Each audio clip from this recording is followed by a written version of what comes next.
Yes, omulungi eyekumidde ku Rujuliro TV embeera bweri nga tuli ku kooti yo nkugambye badde ekubyeko obugule okulaba nga buli kimu nkugambye abantu bangi nyonyini ddala muganda wange ekiri ku kooti akaseera kano kale kamenga kankweko ku Honorable Namuga akubuzeeko akaseera kano y'omu kuba baddewo nga abeeyimirira abasibe Honorable soka obuze ku bannayuganda tuli live akaseera kano. Bannayuganda bale mbabuuzaako naye embeera si nnungi wane Masaka ku kooti toyinza kusiba bantu myezi 6 n'ogaa nti tosobola bbawa bbeeyi bino ebyokwekwasa ebbaluwa 07 nebina twabiteeka ku fayiro era babirina naye ekirungi baloya batukoze bulungi tubali basomedde naye nze kyemmanyi keetonye kagwake bannayuganda bajja kufuna obwenkanya eddembe ly'obuntu tebaliteesaako lirina negotiable eno constitutional right semateeka alituwa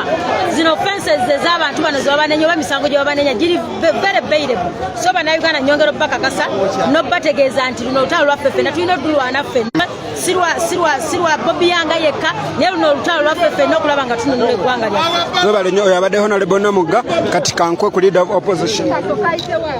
Katusobola tufune baloya tubere wano.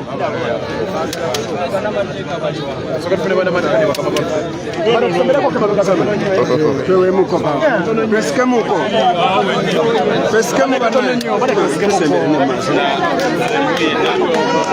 no, Hello.